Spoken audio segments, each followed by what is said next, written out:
Good evening and welcome to this premiere on behalf of Declassified UK. My name is Andrew Feinstein. I am an investigative author of work on the global arms trade and a board member of Declassified UK. Declassified, as many of you I'm sure know, is the premier media site for investigations into Britain's foreign, defence and intelligence activities and policies.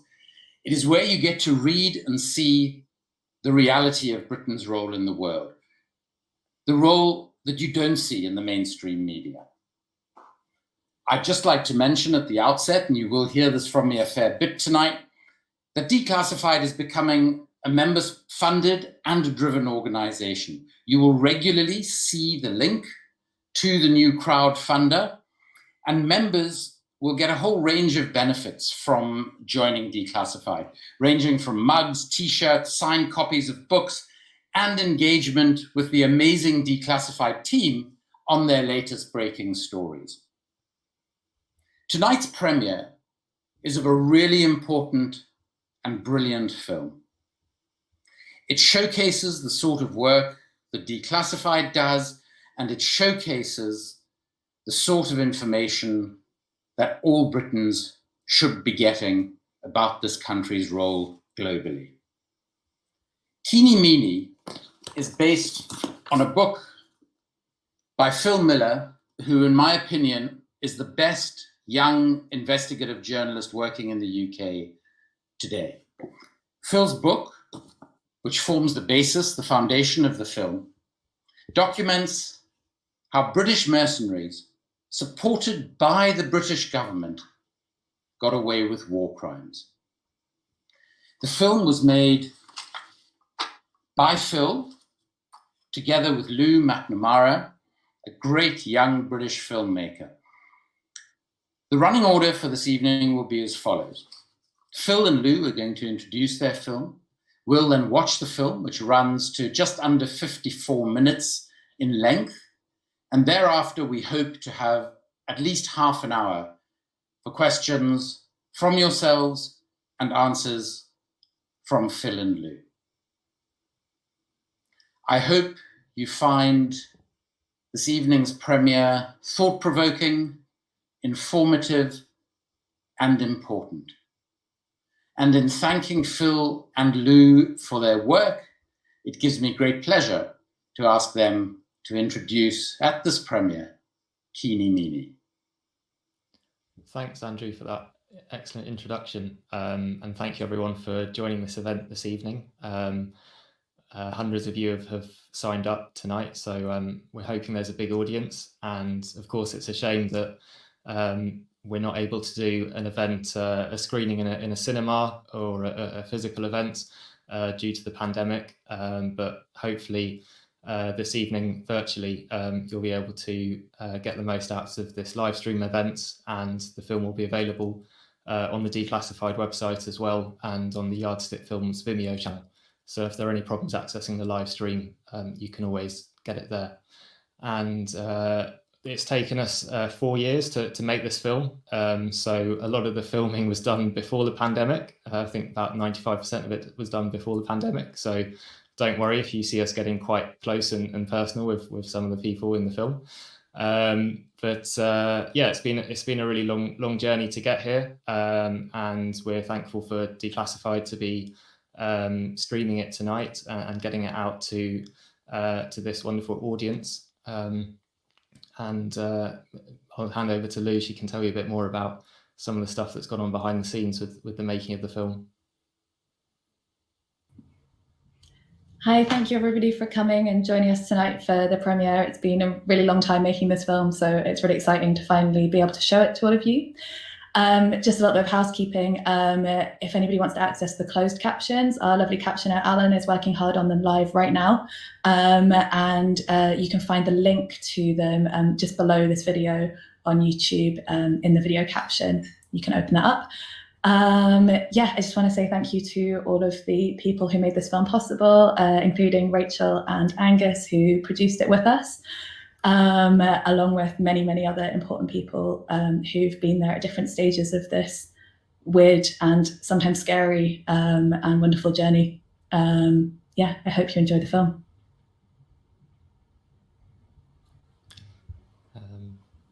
Yeah, so I think it's about 7:05. So I think if that's all the introductions done, then we'll hand over to our producer who's going to launch the live stream.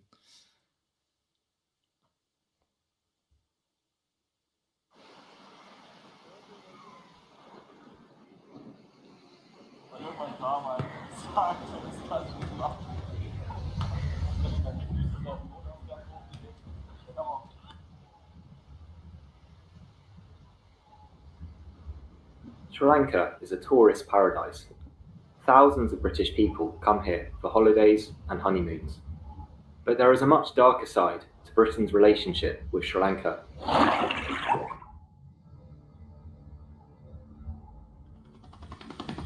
"35 years ago, British men came here to help fight a dirty war.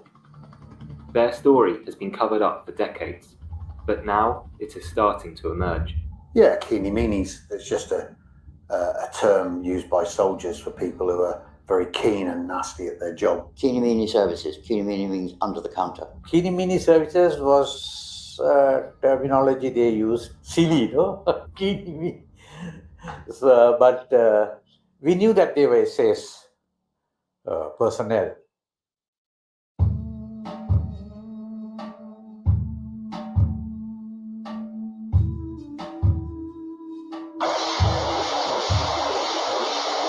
Sri Lanka's civil war was brutal and bloody.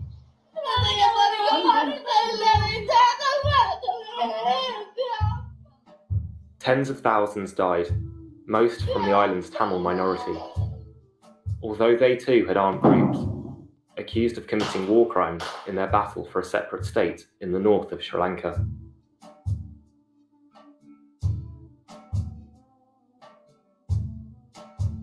The war started in 1983, after a pogrom of Tamils by the island's Sinhalese Buddhist majority. Many Tamils abandoned peaceful protest and joined the Tamil Tigers, or LTTE.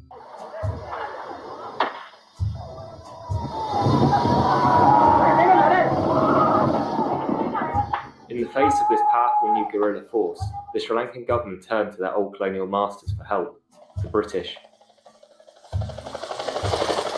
But for the British government, this was a dilemma. They did not want to get directly involved in what could be a nasty war.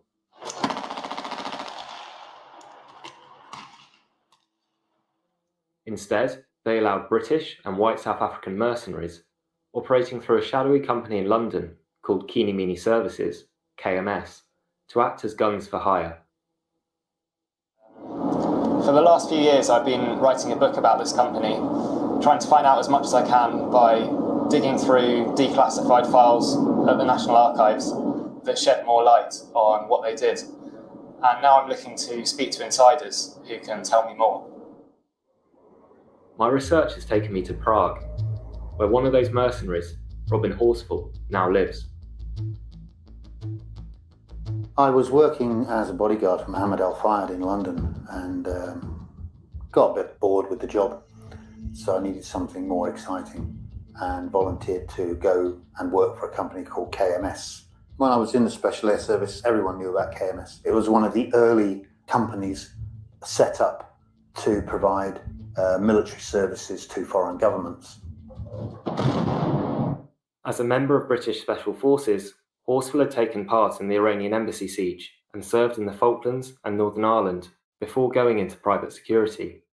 The British Army, for somebody who's leaving after 12 years, didn't do anything to ease me into the civilian world, apart from point me in the direction of the companies that used the skills that I had. KMS is quite an unusual name. What do you think it stood for? Oh, it wasn't for anything particular. It was for Keeny Meeny Services. So it was a bit of a joke and it stuck. Probably a Scottish saying.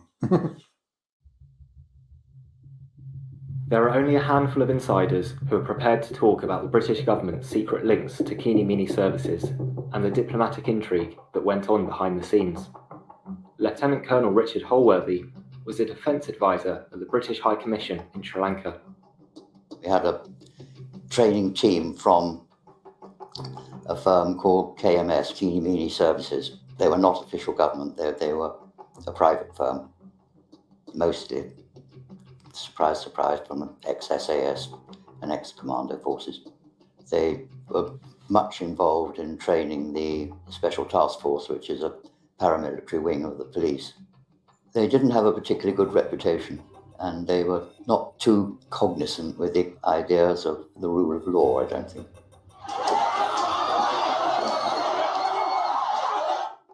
Put it politely. No, they weren't bad. They were quite effective, but effective in a slightly over-the-top way.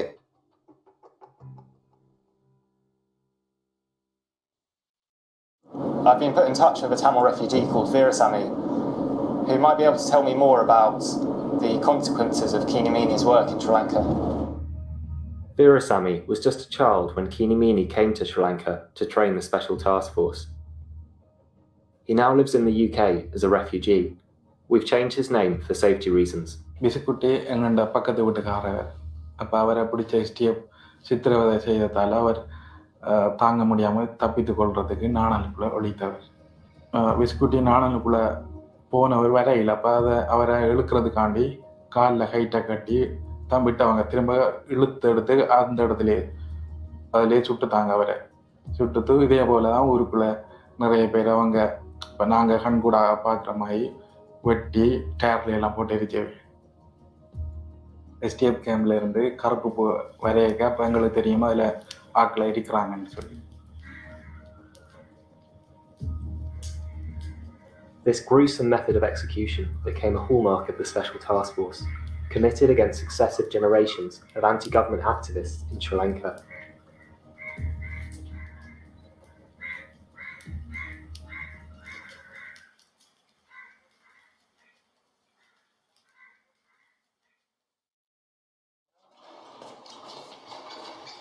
I spoke to Britain's former ambassador to find out how UK mercenaries were allowed to work with such a brutal police squad. I spent my entire career from the age of 20-something in the Foreign Office. As it happened, I was engaged to my future wife, who was quite clear. She rather liked the idea of travelling around abroad, living in embassies. She thought at that stage, with servants with white gloves and everything being served beautifully. And from the little I knew about Sri Lanka at the time, I thought it could be quite interesting because there were various things brewing up, not least what became eventually the major civil war. Were you aware at that time of a British private security company called KMS Limited, or Keeny Meeny Services? I was aware of them, yes. Keeny Meeny was set up by two SAS veterans, Colonel Jim Johnson and Major David Walker. They were known in the embassy as Brodie and Doyle from that TV series.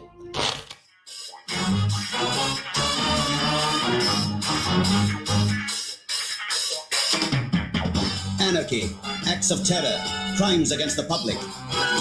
In the 1970s, Keeny Meeny supplied bodyguards to British embassies around the world. It also won contracts with governments in the Middle East and Africa. They'd had a lot of success with Sheikh Yamani, who was the oil minister for Saudi Arabia at the time, providing bodyguards for him, and built their company on the prestige that came from that. They were linked to members of the British government in a deniable way. So the operations that they were part of were supported and were supported by the British government at the time.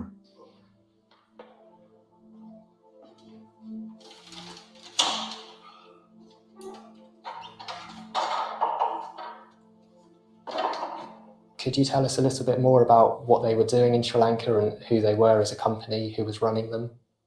They had some sort of political colour in this country, but I was never quite sure what. I thought it was something at that stage I didn't need to know about, and therefore I wasn't going to beaver around too industriously to find out. What do you mean by political cover? I mean, I was told, on what authority, I'm not quite sure, that there were one or two British politicians who were connected to the company.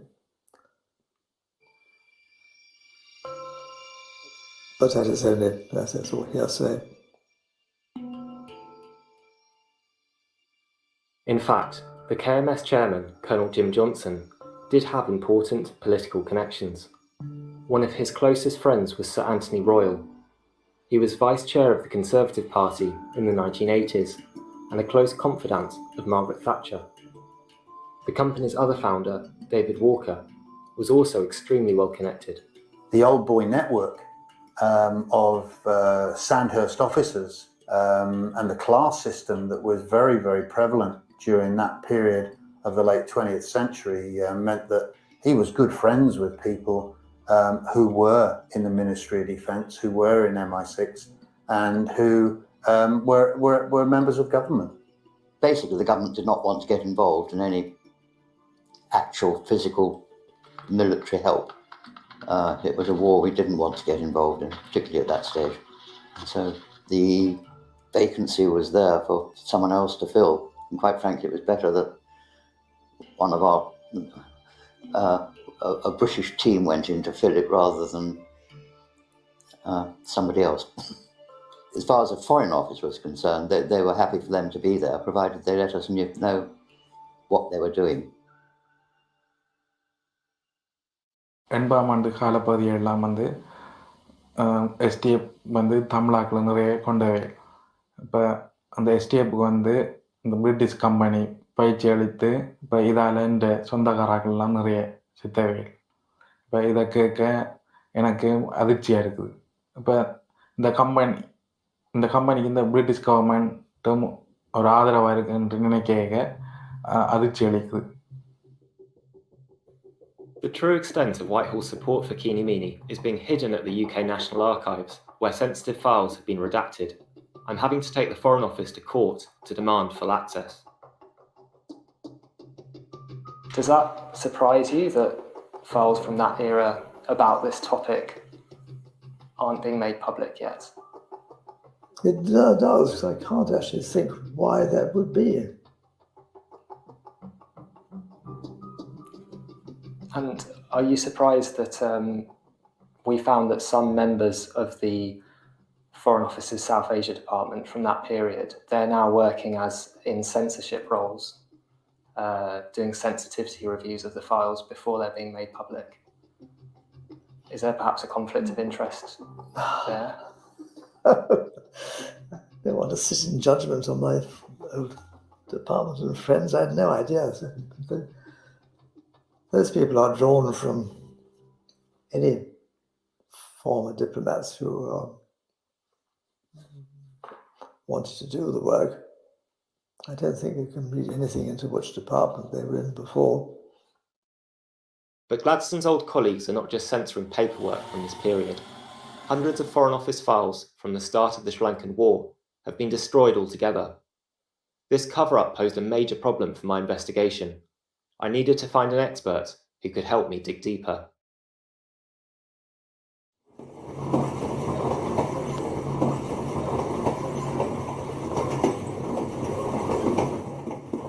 Dr. Rachel Shoiga is an academic and author who has spent a decade studying the conflict and working with Tamil human rights defenders. I travelled with her on a research trip. Father, do you remember a British mercenary group called KMS coming to Sri Lanka in the mid-80s and training the SDF?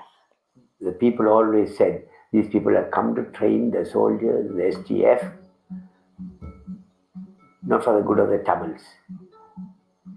So we thought they were actually mercenaries that came to train these fellows to get rid of us Tamils. Many of Dr. Shoiga's contacts were too afraid to speak on camera. I started by trying to contact retired members of the Special Task Force to ask them about their experiences, particularly because a lot of the members who were trained by Keeny Meeny have since retired. That was long ago, and I would rather not remember anything about that period. So I left that far behind. If you will excuse me, I don't think I will talk about anything. But you might talk about present command. That will be a nice topic. At every point, I was channeled toward the head of the Special Task Force, a very powerful man called Latif, who was close to the then Prime Minister. Latif was happy to meet with me and to show me around his office, but he didn't want to give an interview, and he referred me to his colleagues for a tour of the SDF training camp. I was picked up by a chauffeur and taken around the camp all day. It was very bizarre, to say the least.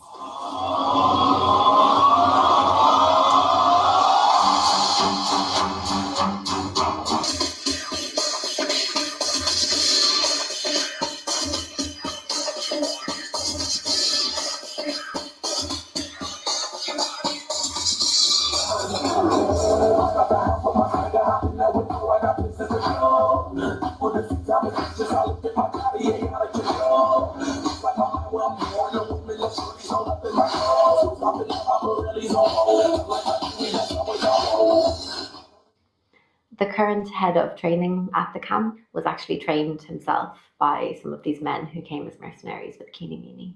So 1984 September, we observed the first training batch. It's trained by the KMS. And who were the lead instructors of KMS? When I was training in 1985, the I think his name Jim Rees, and we call us Jim, and Tom Haig. British mercenaries set up and ran this training academy for 3 years in the 1980s, when the SDF was constantly committing war crimes, and Dr. Shoga's rare access to the highest level of Sri Lanka's security forces was not over yet. I was put in touch with the head of intelligence at the time, a man called Meryl Gunaratna, and it was very unsettling to go to the house of the former head of intelligence services. Did you see that cat? There are not a day she didn't sleep with me in the bed. I am exceptionally attached to my two animals, and it looks to me wrong to pet with one hand and to kill and eat with the other. I don't know whether you think that way, or it's nice to have people of the same outlook, you know. Keeny Meeny started training Sri Lankan forces in 1984. For the next 3 years, they taught the SDF how to be professional, disciplined, and respect the rule of law. But the operations they carried out, whilst under the training of the British, raises very serious questions about its effectiveness. They started doing operations. Then they were meeting with success. LTT being caught off guard because of the element of surprise. A lot of courage coming in. This is where the confidence came with the nature of training and the leadership in training given by the KMS. So operating in a small team in the jungle, that was a very good system given from the British experts. It helped us to start the planning process of major operations. But just months after Keeny Meeny began training the SDF, things started to go terribly wrong. Once they went to Jaffna for operation and they lost lives. Tikkum was the place, Point Pedro. Landmine took some lives, 5 or 6 lives, I remember. The Tamil Tigers ambushed the SDF, killing several of their elite members. The survivors then set out on a revenge mission, described in this declassified document. 10 civilians were killed by police commandos. There was a random shooting at Point Pedro town. The army joined in the carnage, and together with the SDF, they burnt down Point Pedro's historic Hartley College Library. My age is 94. I was a maths teacher. In 1984, the library was burnt. There is about more than 2,000 books, valuable books, everything burnt. The massacre of 10 civilians at Point Pedro and the torching of the nearby library was shocking at the time, but far worse was about to unfold, even as the British training continued. There's a record of missing people from deep villages. They would come. My husband has disappeared, my son has disappeared. By whom? SDF. People have been killed. They're just ordinary poor people who earn their living hand to mouth. They would take the person, if there are many persons, tie them together and tire over them and burn the tire. So the body is burnt completely. So that's what happened. Everywhere, tire. Were many of these people who were burnt Civilians. They are not terrorists or militant groups. They didn't belong to any LTT or anything. Ordinary citizens.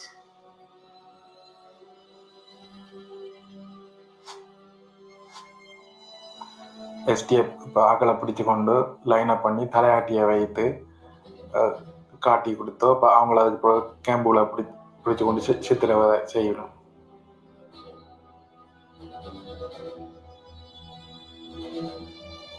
We also spoke to a former Red Cross doctor who treated at least 10 people who said they were tortured by the STF.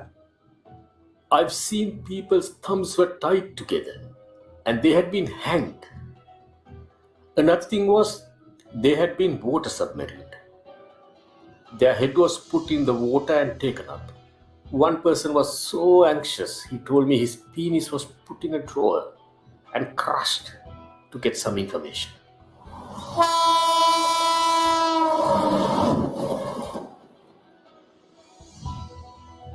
Despite these gruesome tales, the Tamil community had seen nothing yet. After 3 years of intensive training from KMS, the Special Task Force was about to conduct its most controversial ever mission. காலை 5 மணிக்கு நாங்கள் படுத்து கொண்டிருக்கின்ற போது சத்தங்கள் வெடிச்சத்தங்கள் கூடுதலாக கேட்டுக்கொண்டிருந்தது. அப்பொழுது சனமெல்லாம் ஓடி வந்து வளமையாக கூறுகின்ற போது ஆமி வருகின்றான், நாங்கள் ஓட வேண்டும், மாற வேண்டும் என்கின்ற சத்தம் போட்டு சனங்கள் எல்லாம் கூறிக்கொண்டிருந்தது. அப்போ நான் போட்டிருந்த டிஷர்ட்டும் சரமும் இது இந்த சரம் வந்து தவண்டத்திலிருந்து இங்கே விழுந்துது. ஜட்டியோடன் நான் பிறங்கால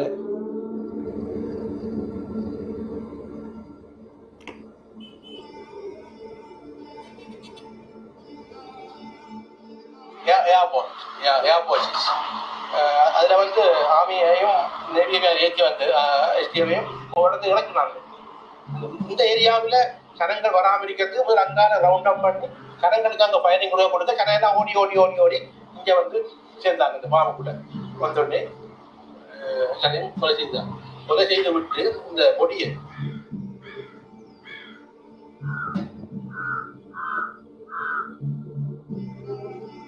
85 civilians were shot down by Sri Lankan forces on this day of bloodshed.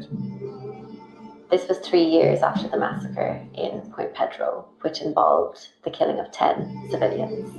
And then 3 years later, after working with Keeny Meeny services and supposedly assisting them with techniques and tactics, we have this enormous massacre of more than 80 people.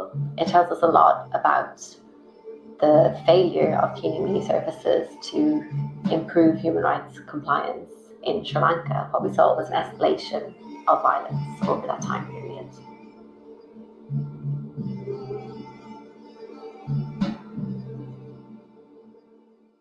STF had benefited from the training of the KMS. STF was expanding in numbers, growing.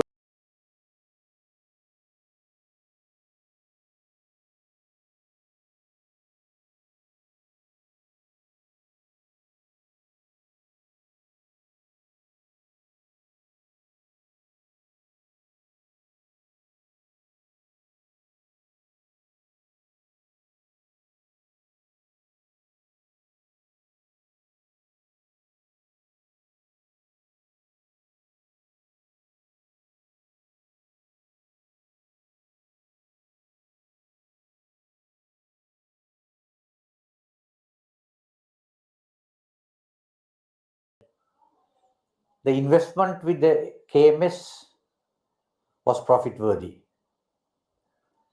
We could never have reached the standards we reached. We could never have made the LTT generated a fear psychosis in the LTT with the STF if they were locally trained. It is the foreign training, the KMS training, which gave them the expertise. It is their training which gave them the confidence. We are second to none. So do you know what Kinimini means? Kinimini services. But what does the name mean? I did not know, frankly. Kinimini services was terminology they used and sounded silly, no? Kinimini.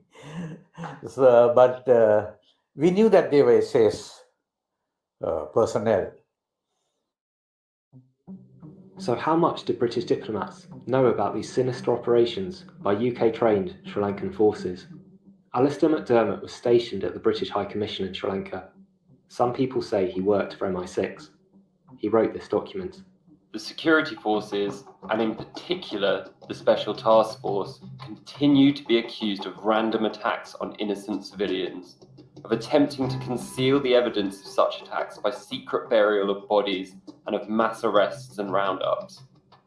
Although McDermott had some concerns, he concluded, "We are not sure how much credence to give to claims of ill treatment made about the Special Task Force. We must, of course, guard against becoming ourselves victims of Tamil propaganda." Do you think the Tamils were exaggerating the extent to which the Special Task Force were involved in this? No, I think it was happening. It's in the psyche of the Sri Lankan forces at the time. They were being clobbered too, left, right, and centre by the Tamil insurgents, and so they have a slightly different view on countermeasures to those that we in the British Army have. And what would some of those countermeasures have involved? Well, I think they killed people, basically. Civilians? Yes. Oh, yes. It was all anti-civilian, yeah. And they locked them away without any habeas corpus. They put people disappeared. And there's no doubt about that. People disappeared. People were killed. That's what happens, unfortunately, in all these types of conflict. But were these acts the inevitable consequence of this war? We've obtained a declassified CIA file which suggests in remarkably frank terms that the ruthless efficiency of the STF was a consequence, in considerable part, to their training by the British mercenaries from KMS. Although the Special Task Force shows greater discipline and professionalism than other security units, it is among the worst perpetrators of violence against Tamil civilians. The Special Task Force appears to be the backbone of the government's operations in the Eastern Province. We believe the STF's superior combat performance relative to the Army is due to its KMS training. Even so, U.S. Embassy sources assert that the STF is behind most of the violence against Tamil civilians in Eastern Province. These sources report a common STF tactic when fired upon while on patrol is to enter the nearest village and burn it to the ground.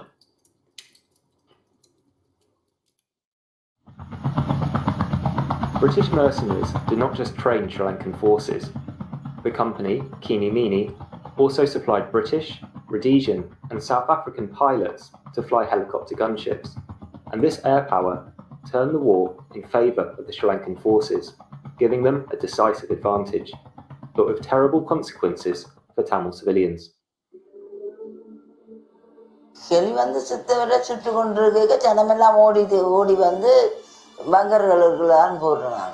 என்னோட தங்கச்சி இந்த பிள்ளை தங்கச்சி மறுபடியும் மூச்சடக்கி இருக்க கொண்டு ஓடி போனான்.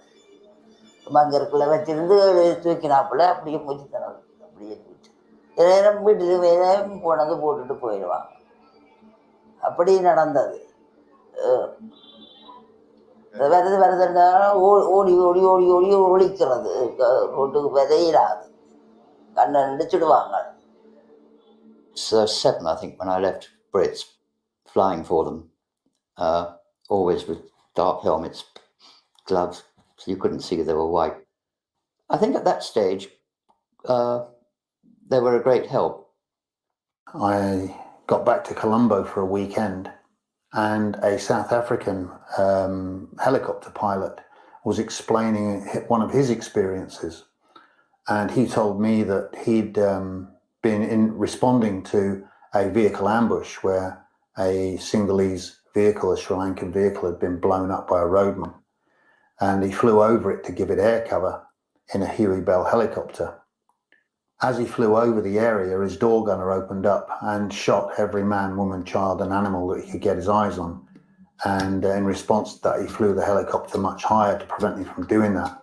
But there were no recriminations for that action.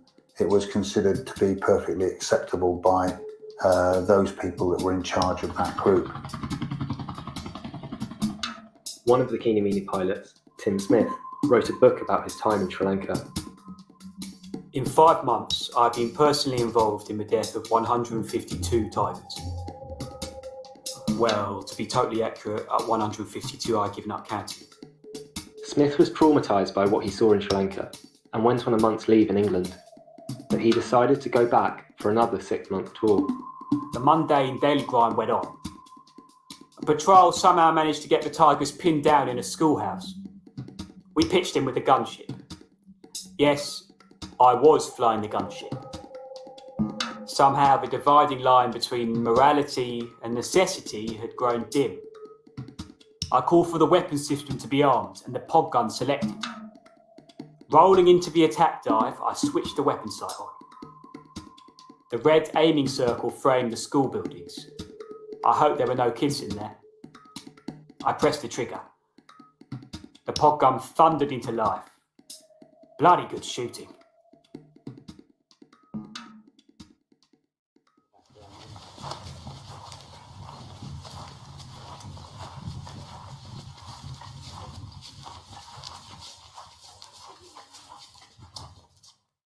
In terms of the helicopter pilots, one KMS pilot, Tim Smith, he has said that he opened fire on a school and that he opened fire on a bus full of civilians. You read his book, have you? Yeah. Have you as well? Yes. I mean, those are war crimes. Those are war crimes, yeah. But in your final report from Sri Lanka, you said that you were happy to see the KMS pilots here. Yeah. How do you explain that? Well, the pilots of that particular incident actually happened. He arrived after I'd gone, and he was very upset about it because it's the gunner in the back who does the shooting, not the pilot.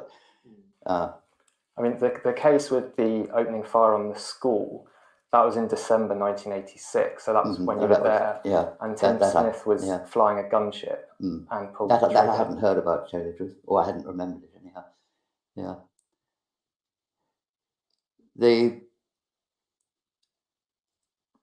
I honestly don't know too much of the detail of that one, but I'm sure that the pilots would not have sanctioned it, shall I say. They're looking for people, maybe, but the gunner in the back, who was the Sri Lankan, was probably a bit trigger happy. In the particular case of the school, it was Tim Smith himself who was pulling the trigger. Oh, was it? Oh, that I didn't know. Yeah.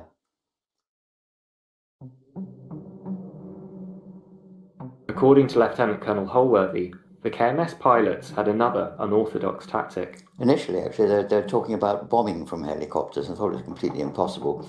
But what they did is they had the old 36 grenade, the Mills grenade, and they pulled the pin out, but kept the leg and put the grenades into wine glasses, with the wine glass holding the lever, and then they fly over and drop the wine glass with the grenade in it. Of course, when it hit the ground, the glass broke, the grenade exploded.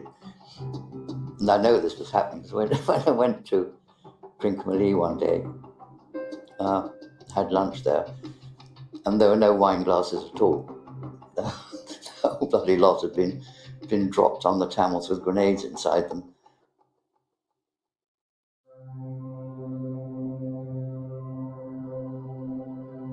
Keenimini pilots were fighting on the front line of this dirty war, but who was in charge of the company's contract?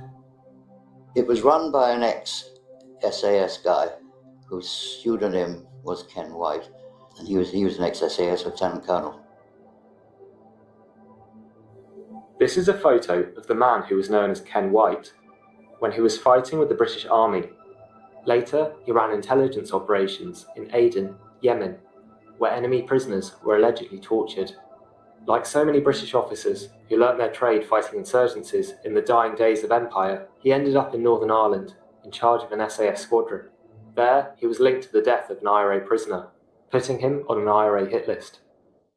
By the time Ken White left the SAS and went to work for Keane Meany, his decades of counterinsurgency experience were seen as hugely important to the Sri Lankan military.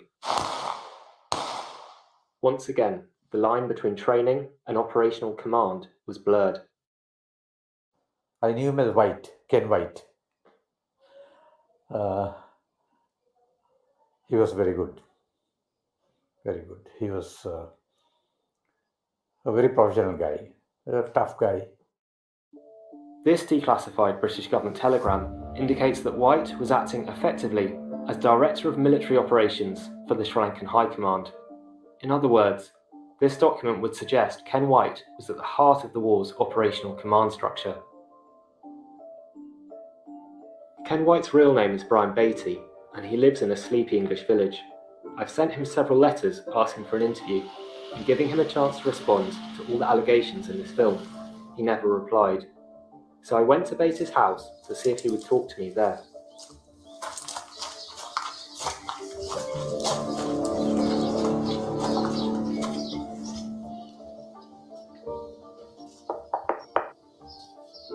Hello, Lieutenant Colonel Beatty? Brian Beatty?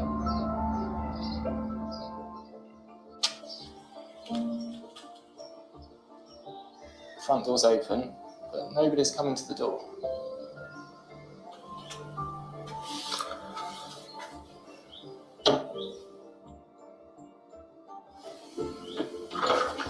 Hello?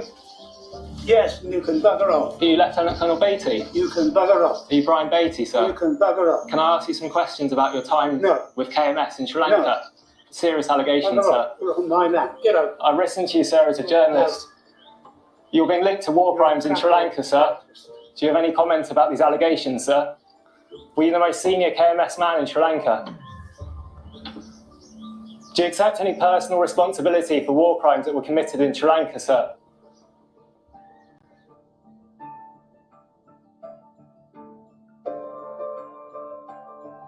Not all mercenaries are so unwilling to discuss their role in Sri Lanka's war.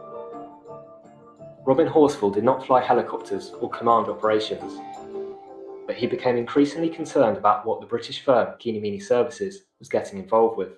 We were sent to the north of Sri Lanka to run a battle school for the officer cadets, and this was the final part of their training before they were deployed. Initially, I enjoyed the work. I was training bright young men with good educations. We were teaching them counter-terrorist drills as we knew them and as we functioned in the United Kingdom under the rule of law. We gave them intelligence briefings, we gave them briefings on what was acceptable behaviour, and it was only after our first pass-out group came back to us afterwards and explained to us what they'd experienced that it became a moral dilemma. They were being asked to carry out atrocities. They were being asked to necklace prisoners with tyres and burn them alive. And that means you put a burning rubber tyre over somebody and burn them to death, or use it as a form of torture. For me, it was a tipping point. There was nothing I could do. I was a fairly young man. I was coming up to 30. I had no authority. There were no press in the north of the country. There was nobody you could take the story to. So I just simply decided to go home. So I drove to Colombo on a weekend, pretended that I was sick, refused to go back on the transport, created the circumstances for to be called into the office, gave the wrong answers and was put on the plane home. What do you mean by the wrong answers? Essentially, you're talking to a former officer in the British Army, Brian Beatty, and it was about being obtuse or stroppy, not kowtowing to his authority. So I never signed a paper saying I'm so disgusted with what's going on here. I didn't think that I don't think I had the confidence to do that. But inside, I was pretty upset about the whole affair. Decades later, Brian Beatty still wielded some authority. After we tried to contact Beatty, the SAS told Horsfall not to take part in this film. But Horsfall is determined to speak out about what he witnessed in Sri Lanka, unlike most of the other mercenaries who carried on working for Kiinimini for several more years. The company only began to scale back its work in Sri Lanka after its operations in a different part of the world attracted attention. Kiinimini's co-founder, David Walker, had embroiled the company in a controversial US plot to overthrow a democratically elected government in Nicaragua. Who is David Walker? David Walker is a British subject who runs a business in the Channel Islands. He's a security specialist, in insurgency and military matters. The firm that he represents or runs specializes in a number of activities like security assistance and the like, but I'm not entirely certain that we really want to go too far in this discussion in a public session. I think there are equities that belong to other governments that are at stake here. Oliver North's dramatic revelation that a British mercenary company is fighting in Nicaragua was a public relations catastrophe, and soon Kiinimini ceased to exist as a company. In London, the KMS office was taken over by another private security company, Saladin. Saladin's director is none other than the former head of Kiinimini, David Walker. The United Nations Working Group on Mercenaries says it is concerned about what appear to be close links between KMS and Saladin, including at the highest managerial level. Although Walker has not responded to our request for comment, we found that he recently wrote a letter to Sri Lanka's Special Task Force, expressing his pride in the work Kiinimini had done with this controversial unit.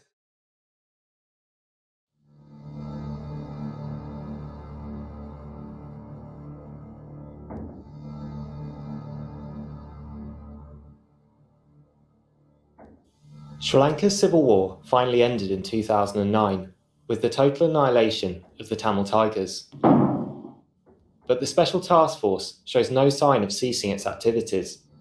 Today, thousands of Tamil civilians are still unaccounted for, and once again, Tamils are protesting about the disappearances of their loved ones and the injustice and repression under which they live. While the international community expresses deep concern over their plight and the lack of justice, the Special Task Force sees things rather differently. When the war ends, people had so much time to demonstrate for very small things also. So it became a nuisance to the public as well as the police. What the police did was they used the water cannons and batons. So during that time, there were so many clashes between the police and the public. So it is not good for the image of the police department as well as the government.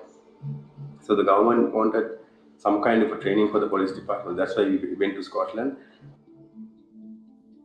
In recent years, the STF has received extra training from Britain, but this time it is not mercenaries but Scottish police who have been involved. In 2015, the UK began using its overseas aid budget to train the Special Task Force in crowd control tactics as part of an annual project costing over £1 million. Even the head of the STF, Latif, visited Scotland for training. The British government says it wants to improve the STF's human rights record, but the fearsome unit continues to violently attack protesters.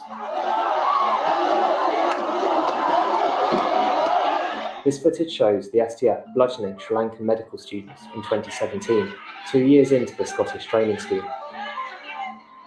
And while we were filming in Sri Lanka, this family accused the STF of opening fire on their teenage son for the crime of stealing sand from a beach. He was chased into a river and drowned in terror.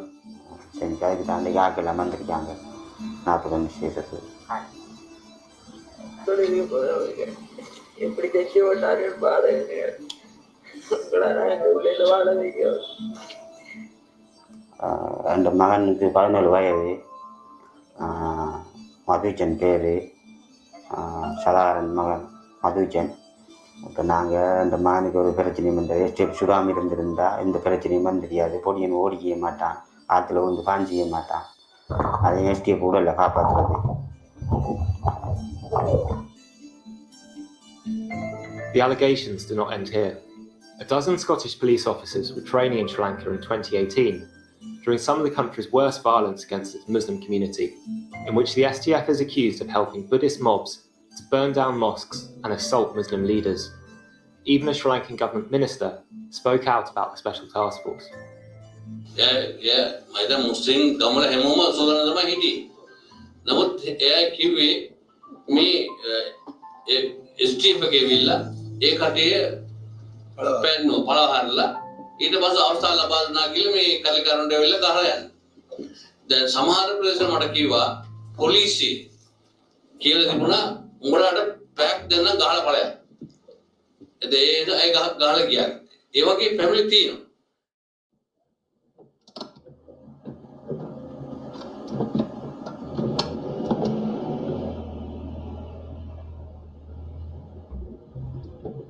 Half an hour, the destination's on your left, Tulliallan Castle.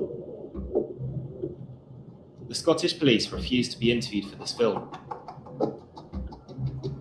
However, they did agree to meet me off camera. The footage you're about to see was secretly filmed.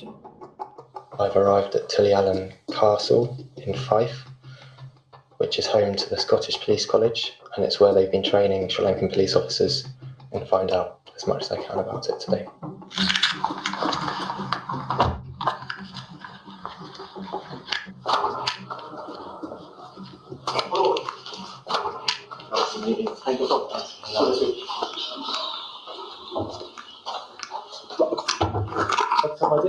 Just to save me time. Prefer not to, because I know you're making a commercial film. Yeah, that's right. And clearly what we don't want is things ending up going, well, hang on, we never approved that. Our business model is we train them how to train, we want them to create bespoke products which are relevant to ethical standards, human rights stuff. They then train. More recently, it's only more recently that we've started to even at the request of foreign confidence to start looking at public order. Okay. So that, And that involves a special task force, does it? It involves individuals. So we brought them here to train them. Okay. And which units are they from? Well, that's the detail we'll pause at. Okay. Given that, as I said, everything what I've said so far is in the public domain. Yeah. So going into more detail, we'll talk to foreign confidence officers. Yeah, because I mean, there was a picture of the special task force on your website. There was a picture of individual STF shields, yes. Yeah, and is that, so I mean, that suggests that you've trained that unit, surely? We've trained individuals who are trainers. What we're doing is training their trainers how to train. I tried to show Police Scotland a video of the Special Task Force beating medical students at a demonstration in Colombo, but he refused to watch the footage. Are you aware of that incident? I'm aware of that incident, yes. Okay. Have you seen this video of it? No. I don't know. There's no point in showing you. I'm not a public order specialist or one way or the other. And I can go on the internet and I can find lots of videos and clips and statements. So there's lots out there. Show me the video, it's not going to add one thing or another. Yeah, I mean, I'm just wondering if that's the kind of... I'm not commenting, I'm not a public order specialist one way or the other. I'm not commenting on what's right or wrong from a public order perspective. Yeah. And I can't comment whether we have trained those individuals or not or otherwise. While Police Scotland downplays its work with the STF, Sri Lankan officers talk proudly about the training they received. Last September, October also, they came, the instructors came from Scotland and they given training, evidence gathering team training and liaison officer training. So still the training is going on, and from this January, they have started another training called Bronze Commander training. It's in public order. So this, I think this training will go on for another 2 years. Sri Lanka continues to receive community policing training from Scottish officers, although Police Scotland insists that none of this work is aimed at the Special Task Force.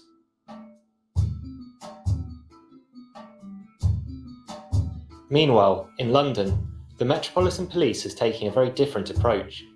Shortly after my book was published in January, they launched a war crimes investigation into KMS. This means that one day, detectives could question David Walker about his work in Sri Lanka.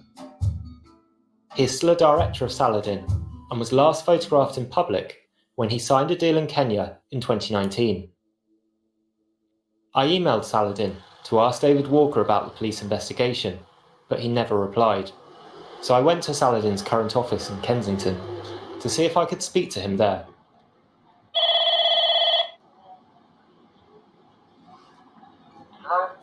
Oh, hello. My name's Phil Miller. I'm a journalist. I'm trying to speak to David Walker from Saladin.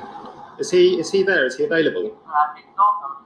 But he is a director of your company, isn't he? If you're welcome to put any questions on an email. I have. I've emailed you several times asking for comments. I mean, are you aware that the Metropolitan Police is now investigating the activities of British mercenaries in Sri Lanka, of which David Walker played a major role? Thanks very much. Bye.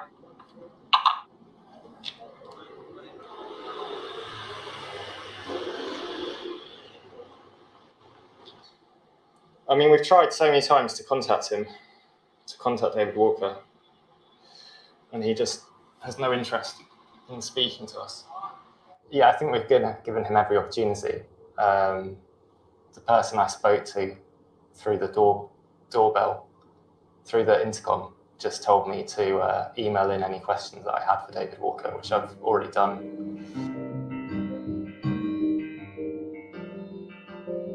David Walker's the last surviving senior member of Kinimini. Brian Beattie passed away in February 2020, a month after my book came out. We understand the police launched their investigation the month after Beattie passed away. So it's a matter of time now whether the police are going to act swiftly to gather as much evidence they can before it's too late, or whether they're going to let Kinimini get away with what it did in Sri Lanka.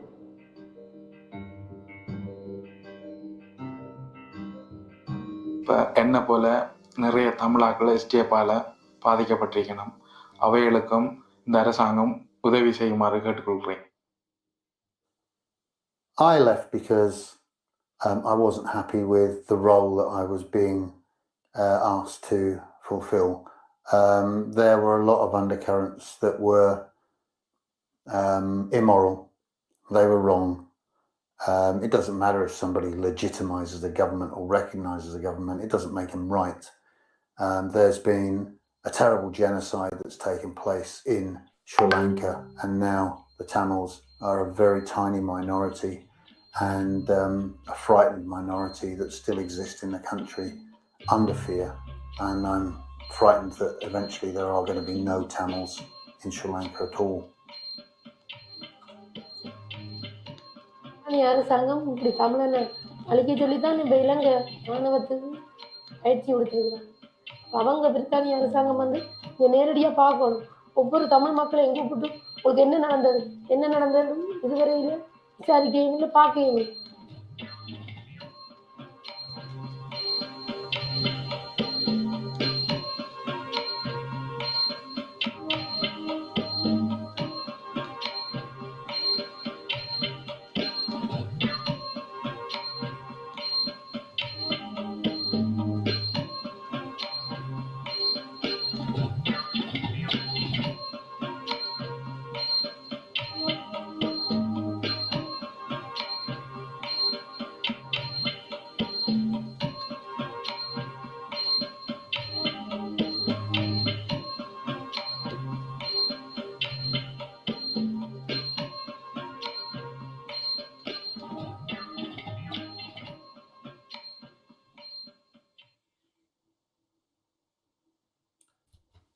I think the first thing to say is thank you to Lou and to Phil, and congratulations on an incredibly well-made film, a very revealing film, and an appropriately infuriating film. I think it's impossible to watch that without feeling enormous anger.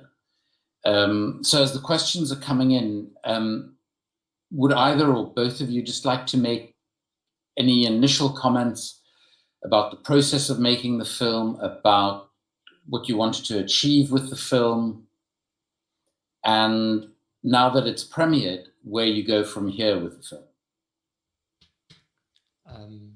Yeah, thanks, Andrew. It was great to see so many people watching it and some survivors as well commenting. There were some technical difficulties at the start, and the film is now on the Declassified UK website, declassifieduk.org, and on the Yardstick Films Vimeo account, so you can watch it in both those places whenever you want in full quality. And I think we're just really excited that the film's out there now, and to see what reaction it will have. Obviously, my book came out in January, and since there been that police investigation that's been launched.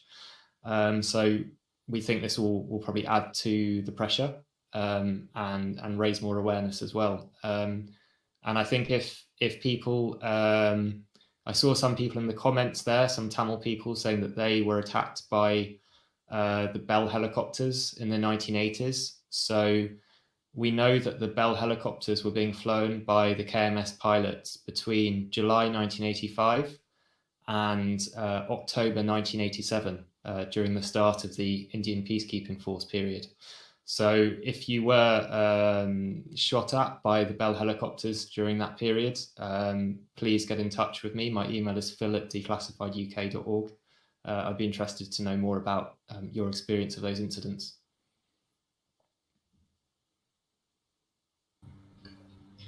Thank you, Andrew. And thank you, everybody, for watching.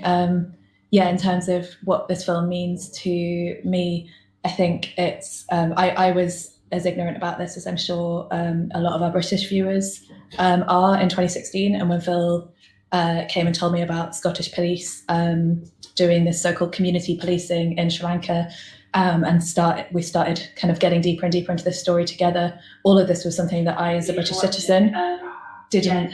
Sorry, one sec.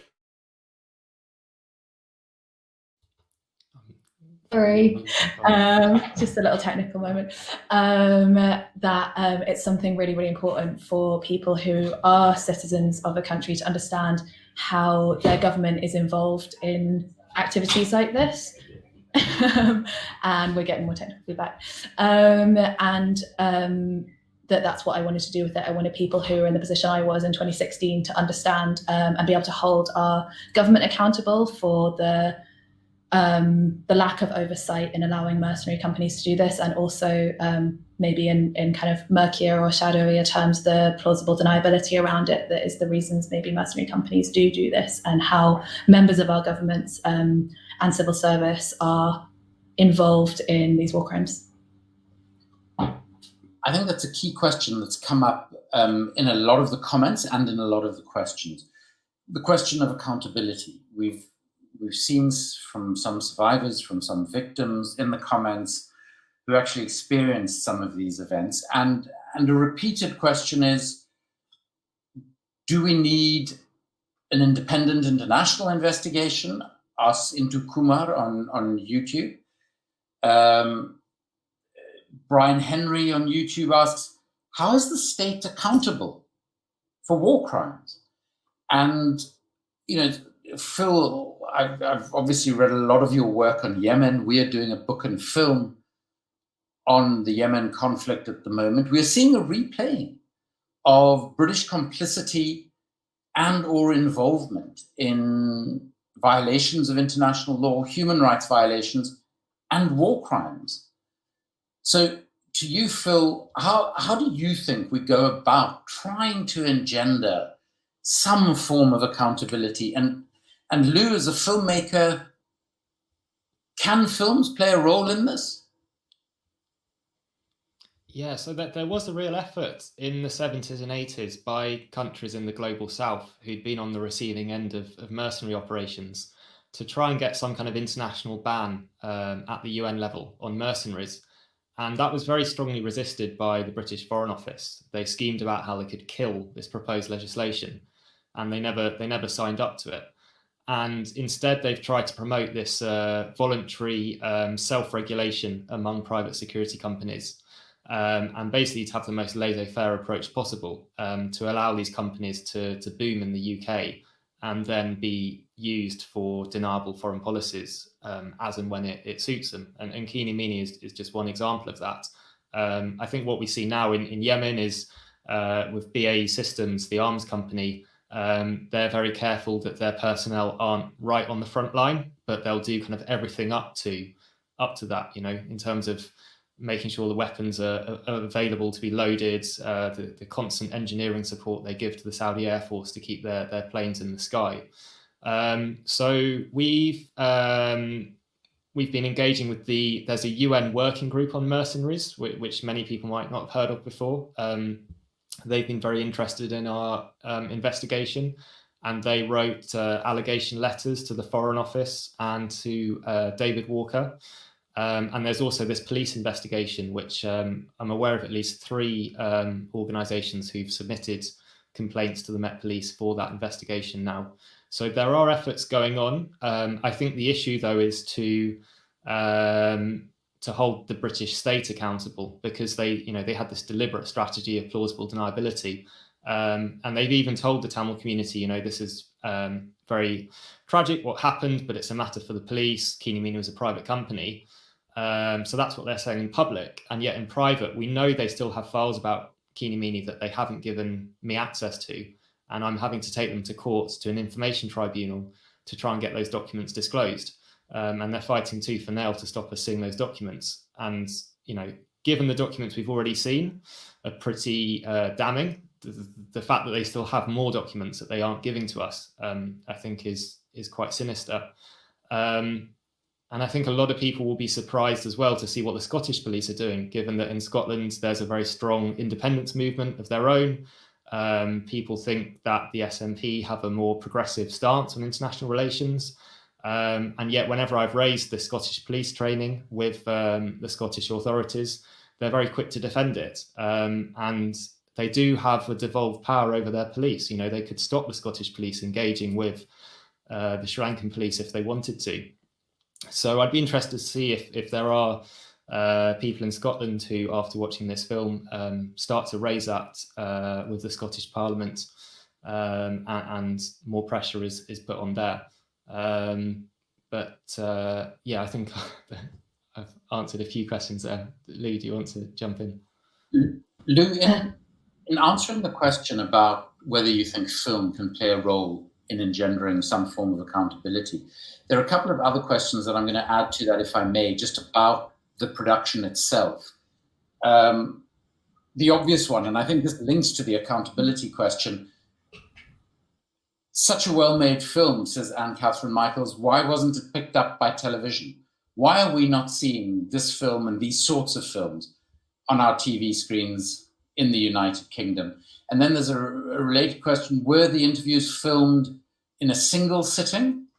And what did the Special Task Force interviewees, what did they think they were answering questions about?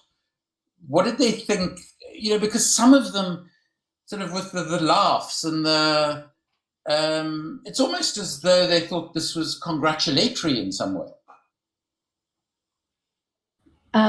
Yeah, so I'll start with that one. We were honest with them that what we wanted to talk to them about was the British relationship with Sri Lanka's security forces. And they were very, very happy to talk about that. I think that it was something they were proud of. It was something that they felt kind of gave even increased credibility to their activities. And they've kind of received no form of accountability for their actions. So it's something they're happy and proud to talk about. I mean, we were so surprised when we got taken to the camp to meet a couple of the training officers and given a full gymnastics display, to all sorts of kind of pop medley. It honestly went on for about 20 minutes. We could only include a short excerpt for you there. Kind of displays of military prowess in the various different long range and short range gun practice areas, their hostage simulation, rescue, yeah, we got the full works because they really wanted to show off how impressive that training camp was and how the relationship with Britain was part of that. In answer to other questions, what were they? Interviews were all filmed in a single sitting. apart from possibly with Rachel and Phil, because those developed over time as they were the researchers we were making the film with. In terms of what a film can do, I think on its own, a film can do very little. A film like this should never stand on its own. It's combined with research, Phil's book, with the kind of legal teams who are pushing on this as well. And I think what is really, really important about making a film about something like this is bringing it to a wider audience, making often quite dense and technical research and facts and figures link up with very personal, emotional stories, and showing those links to people, helping people understand, and helping ordinary citizens like myself better understand the actions of their government on their behalf. Because I think as a British citizen, I have much more power to hold my government to account than somebody who's from outside of the UK, than some of the Tamil people who were harmed by Keeny Meeny. So yeah, I think that's something really powerful that films and culture and art can do. And why has it not been seen on British television? Yeah. Outstanding questions. And then just to add to that, Colin Khan on YouTube, amongst others, asks, what do the Tamil community do next? How do we find a solution to our suffering? And another question, how is the Tamil community in the UK? Are they aware, Phil, of your research on the film? And if so, how have they responded to it? So we'll go back to Lou just to start that, and then back to Phil. Yeah, so we've been super keen to get it to the widest possible audiences. So we've tried all sorts of channels to reach broadcasters and commissioners.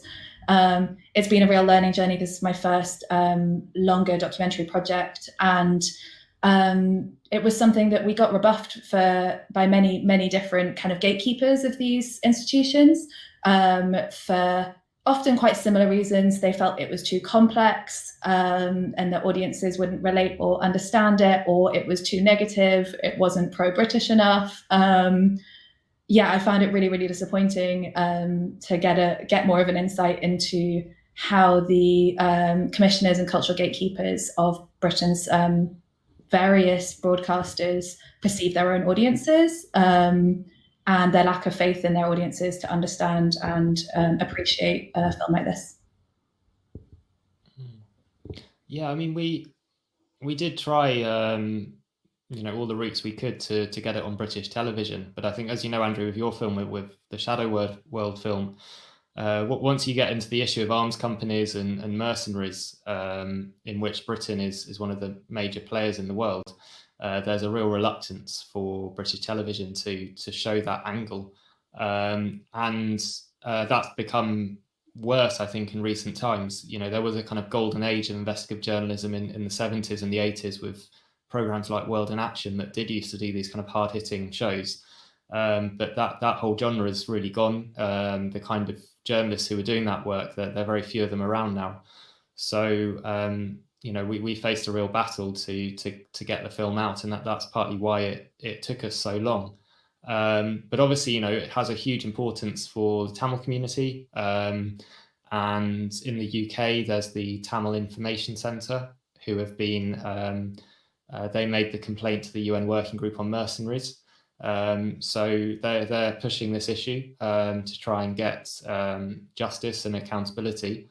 And I think particularly the Foreign Office, it needs to release the rest of its KMS files. It shouldn't be keeping any of them secret anymore. It sat on these files for 35 years. And, as soon as I published a book about them, they immediately said it's a matter for the police to investigate. So that begs the question, why are they still sitting on more files about this issue? So I think those are some areas where people could try and push more.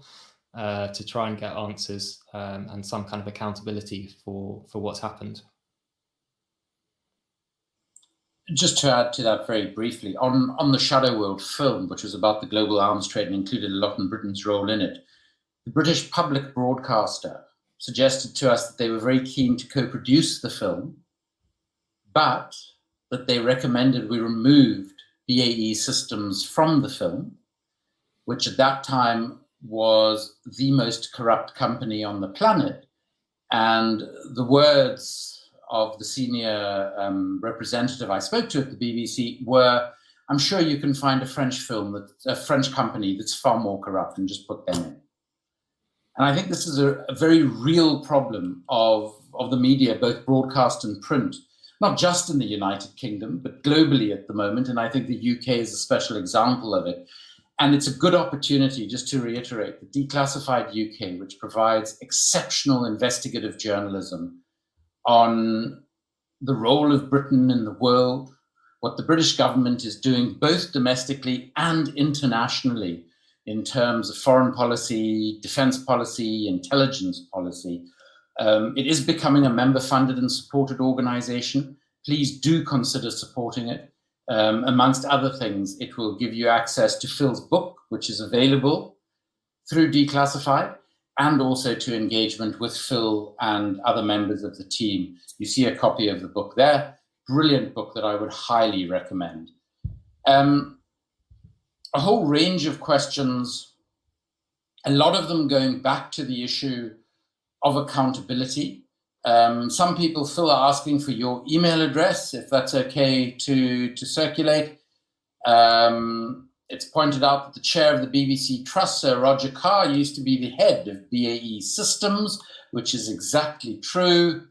A number of people are asking, Phil, why you started investigating KMS. What was your objective in doing so? And someone else, Stephen, on YouTube, I'd be curious if Phil has had any interactions with anyone who isn't retired from public life or operations about these sorts of issues that gives him hope for changing things. Yeah, so my email address is phil@declassifieduk.org, and I'd be particularly interested to hear from any survivors of these helicopter attacks. So what got me started in this was when I was at university. This was just after the war in Sri Lanka had ended, so after 2009.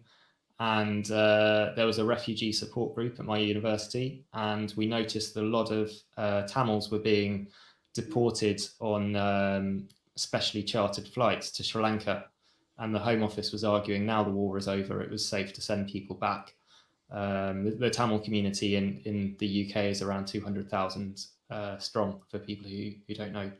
And there were reports coming in that once some of these people were arriving at the airport in Sri Lanka, they were being arrested and they were being tortured. So I was quite shocked at that stage that the British government, who talks a lot about human rights, would send people back to a situation where they knew they were going to be tortured. So I started looking more into the UK's relationship with Sri Lanka and found that this wasn't an anomaly. This was part of a long-term pattern of suppressing both the Tamil independence struggle and just Tamil civil rights in general. And I think it's quite pertinent now with, there's so much attention in the media about refugees coming across the channel. There's very little understanding about why people become refugees in the first place.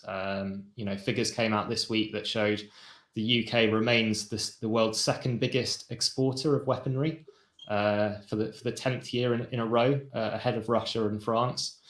And also we have one of the world's biggest private security companies as well. And when you sell weapons to another country, you don't know how they're going to be used in 5-10 years' time.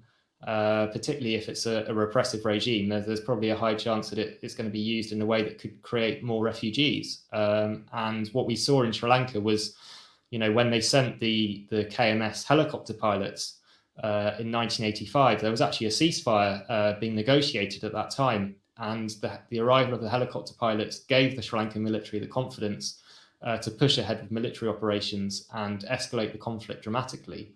And that conflict lasted for another 25 years and created, hundreds of thousands of refugees.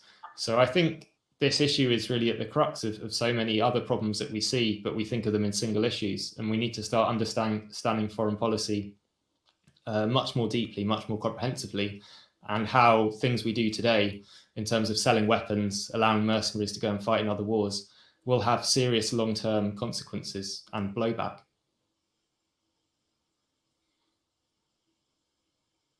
Thanks, Phil. How do you both see this going forward now? A lot of people are asking, what is the future of the Tamil community? Is the community still under threat in Sri Lanka? Where do we take this now with KSM? And while one doesn't want to individualize and personalize these sorts of systemic issues, because they are, as you pointed out in the film, and as both of you have said in here, they are reflections of the systemic nature of the British state and the role that it plays in the world. But, I mean, David Walker is still alive. What is Saladin up to these days, and how do we ensure that you're not making another film in a couple of years about some more recent atrocity that David Walker might be making a lot of money out of? Yeah, I think if David Walker was held accountable in any way, that would send a real chilling effect to other people in this line of work. I did attend an event shortly before my book came out at a kind of quite a think tank that's linked to the military. And I met some people there who were currently running some fairly serious private security firms. And one of them said words to the effect of, well, you know, I'm not going to get involved in a massacre because I don't want a journalist like Phil writing a book about me in 30 years' time. And I thought, am I really the only sort of form of deterrent or accountability that these people have to worry about? You know, a journalist who, for much of this project, has been freelance, scraping together the funds to make this film and the book. I don't think that's an adequate safeguard against private armies, people having power over life and death in remote parts of the world. So I think there is a real accountability gap here that does need to be addressed, and hopefully this film will add to pressure for that to happen. But I think, you know, even a small step, some kind of accountability around David Walker, that would certainly send a message to other people who might be minded to take on these kind of contracts. Especially as you say, he's currently still the director of an active private security company. An active private security company called Saladin, which receives contracts, which advertised until very recently on its own website their links and history as basically being a sister company to KMS. They called themselves a successor company. They wrote letters, as you saw in the film, to the STF expressing their pride in the work that KMS had done with the STF. And yet they're still able to be operational today, and now distance themselves and say, oh, that was just, I think it was poetic license or artistic license they used to describe, they're describing themselves as a successor company. And if it's as easy as that for them to brush off their own history and still be profiting off the very similar activities today, then I think that's terrifying to me. Jerome and Vicky, amongst a number of others, are asking, what can ordinary British citizens do? Is there anything that British citizens can do to help get documents that have been redacted or made unavailable free to peruse? Is there anything that ordinary British citizens can do about the BBC and other broadcasters' seeming refusal to any longer make hard-hitting documentaries about the reality of Britain and the British state? And can our work as journalists, as filmmakers, could ordinary people in some way engage with and interact with that in ways that could help? Yeah, I think the more that independent media like Declassified is making these kind of films, it will sort of show the work the BBC isn't doing, should be doing, and used to do. So if people are able to support Declassified so we can make more films like this, and then I think eventually it might drag some people at BBC into forcing them to realise they need to make some similar content. But in terms of what people in the UK can do, if you're in London, you can contact your London Assembly member and ask them to raise questions to the Mayor, who oversees the Met Police. about the war crimes investigation to try and make sure that that's done properly and rigorously. And also, if you're in London or outside London, you can write to your MP, particularly if you're in Scotland. I think if people write to MPs in Scotland and members of the Scottish Parliament to ask about what the Scottish police are doing in Sri Lanka, I think that could be quite significant. And of course, demanding the Foreign Office release the rest of their files about KMS in completely unredacted versions.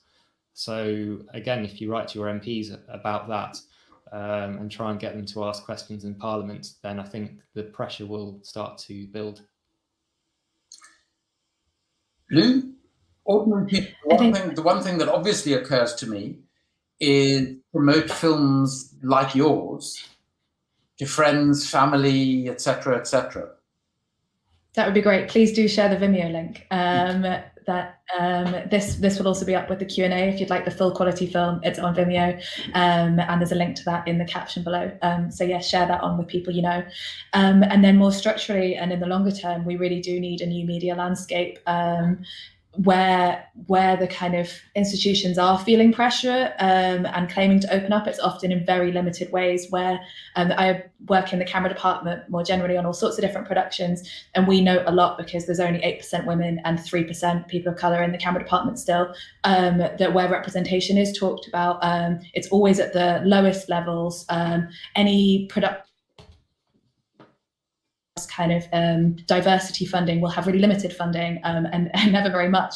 And these senior roles, these decision-making roles of what gets commissioned, what gets budget, what gets support to get made, have yet to change. And I think until we see a kind of democratization of institutions like the BBC and a new kind of tranche of people getting to make the decisions on what gets funded and what gets that kind of support, not just at entry-level roles, then we won't see significant change in the kind of content that gets made. I think that's an absolutely crucial point. I think that, you know, having worked in the arms trade field involuntarily, I should say, I didn't come to investigate and research the global arms trade by choice. It has struck me over these 20 years how many of the people who do this sort of work look and sound like me, middle-aged white males. And I think, be it the investigative journalism side, be it the filmmaking side, be it the exerting pressure on authorities, this has to become a more representative, even in our own work. We have to ensure that the diversity of our societies are reflected in those who are investigating these issues. And I'd like to mention just two things in relation to that. Have a look online on social media at a small organization in the UK called Demilitarize Education, a group of young students, primarily women, but identifying in gender terms very diversely, who are doing some extraordinary, creative, innovative work on the arms trade, its infiltration of our universities, our schools, which I know Phil and Declassified have written about. In addition to which, my organization, Shadow World Investigations, which you can find at shadowworldinvestigations.org, runs regular investigative methods training courses, which are meant for activists, for campaigners, for ordinary people around the world to learn basic investigative tools. What we've tried to do is enable local communities to investigate local arms factories, the involvement of arms factories with their schools, their universities, etc., etc. This is not something, Phil and I are not hugely smarter than anyone else. And I think it's very important that people realize that there are tools that you can use that can empower you in your local area to contribute to the struggle against a very ego-driven, machismo-driven militarism that so dominates the United Kingdom. And at a time when we're suffering from a global health pandemic, it's particularly absurd that we are spending tens, if not hundreds of billions of pounds on our military, supporting and subsidizing organizations like the KMSs of today. Sam asks a very interesting question, and we're going to have to soon think about drawing to a close, but a very interesting question that first of all, I'd ask Phil and Lou to comment on any of that sort of stuff about ordinary people getting involved. But also, Lou and Phil, how did you meet and decide to work together? And how has the process of working together gone for you? So just a quick note on, similar advice from the camera angle. There's two amazing organizations and collectives, one called Women Behind the Camera and one called Sporas Collective, which represents people of color in the camera department, which are working to change representation on that kind of technical and crew side of making films as well. I met Phil, like 6 years ago or so now, interviewing him for my first documentary project, Working Illegally, which was about the privatisation of Britain's immigration detention centres, where detainees were being paid £1 an hour, which was also based on Phil's research into that. And Phil had been doing a series of Freedom of Information Act requests in order to find out exactly how much these private companies were paying detainees in the centres to do essential work, which turned out to be only £1 an hour. So that's a short film you can also watch on Vimeo that Phil features in, and I made with Ewan MacArthur.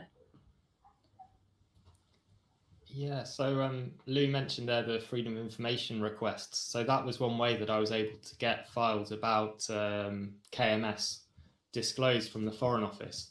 But when I say they're still refusing to release the full files, this is an example of one that came back even after my book was released. You probably can't see on the camera, but it says KMS, and then the rest of the page is blacked out. So that's some of the censorship that we need to try and get the Foreign Office to back down on and to release those files in full.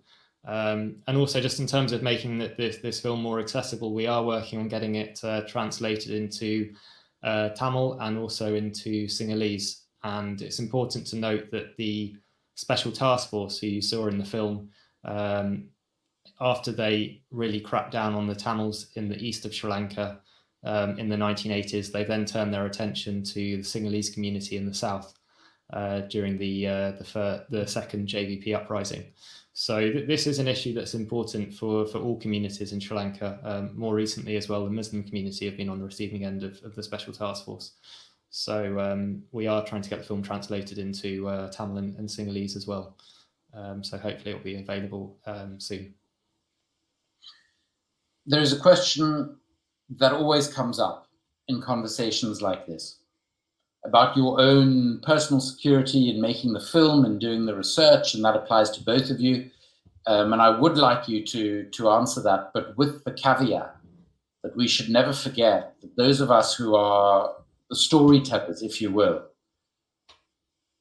are never in the sort of insecure situation that people on the ground, who are often the subject and sources of our work, are. And again, just to reiterate our heartfelt thanks to those who have come on in the comments section to talk of their own experience, sadly their own suffering. And accepting that caveat, have there been any threats to yourselves as you worked on this project? So we've been fortunate. We've not had any physical threats. When we were in Sri Lanka, we had to be kind of very careful about what we were doing. But there was that sinister incident where someone in the SAS called up Robin Horsfall and tried to persuade him not to talk to us, which seems completely improper. And more recently, Declassified itself was blacklisted by the Ministry of Defence, and they had a blanket policy of not giving us comment for any story. The government have now backed down on that, and there's an independent review going on into why that happened. But obviously, when you do stories about this area, there are risks involved, and we just try and manage them the best we can. But yeah, clearly they pale into comparison to the risks that some people took to talk to us, and we're very grateful that they did that. And I think just as a caveat to that, part of managing your own risk is also managing the risk of people who you're interviewing. For example, when we were in Sri Lanka, making sure that we weren't obviously there doing interviews, and that the ways that we met with people didn't didn't make it obvious that they were meeting with us or being interviewed by us, to try and reduce that risk, and that filmmakers can make films in very unsafe ways, and they can also try and mitigate those risks for the people they work with. And that's really, really important, not just to kind of run and gun in and get what you need and not think about the impacts on the people who are on the ground. You know, we think about sources, you know, the famous whistleblowers, the Chelsea Mannings, the Edward Snowdens. But for every Chelsea Manning and Edward Snowden, there are hundreds of people around the world who similarly risk their personal security, certainly their livelihoods, to enable the sort of work that Lou, Phil, and myself do. And I would just like to reiterate what Lou says. I think our first obligation has to be to our sources, to whistleblowers, and to making sure that they remain safe and secure. Otherwise, it becomes impossible for anyone to do this work. With that in mind, and knowing that we're going to have to end very soon, just a final question, and in answering it, perhaps any final remarks that you'd both like to make. Rajesh has asked, talking about, for instance, the Dublin and Bremen tribunals, also, of course, the Russell tribunals. Any ideas of organizing anything along the lines of a tribunal going forward, or getting involved in campaigning around this issue as you show the film as widely as possible? Yeah, so I gave evidence to the Bremen Tribunal in 2013, which was kind of an early stage of my research into Keeny Meeny. And that tribunal found that there was a genocide that took place in Sri Lanka, and that Britain and the US were complicit in that genocide. So since then, I've just been adding more evidence to the tribunal's findings. And I think in many conflicts, those tribunals can be a very good way of starting some kind of truth recovery process where there aren't state mechanisms to do that. But I think because Keeny Meeny was a British company, because David Walker is a British citizen, there are mechanisms in the UK through things like the Metropolitan Police War Crimes Team to try and pursue some kind of justice and accountability through those mechanisms. Lou, final thoughts from you? Yeah, just please share the film and help get the word out to people who live in the UK that their government is involved in these activities. Thanks so much. Can I take the opportunity to thank both of you for this film, for your work, and given the quality of the work and the sort of reception it's received at this premiere tonight, we assume that there are going to be a lot more collaborations between the two of you going forward, that your work will continue to develop and grow. To enable that, please take note of the organizations that have been mentioned and seriously consider supporting them. Particularly in this case, Declassified UK, which is working on these issues, enabling Phil to publish his exceptional work on a very regular basis. Please look at his recent work on Britain, Saudi Arabia, and the Yemen conflict. Thanks very much also to Thomas and Vicky, who've done all of the behind-the-scenes work to make tonight possible and to run as smoothly as it has. But most important of all, thanks to all of you for your interest in this film, in these issues, for your great questions, your great comments. I'm sorry we weren't able to get to all of them. And can I leave you all with just one thought? You've watched a film that is harrowing, that is, as we've said, infuriating, but it's crucially important in bringing this information to a broader public. And it was Margaret Mead, the extraordinary American anthropologist, who towards the end of her life said, "Never forget that history is changed by the actions of groups of thoughtful, committed citizens working together." It has always been the case, and it always will be. Thank you so much.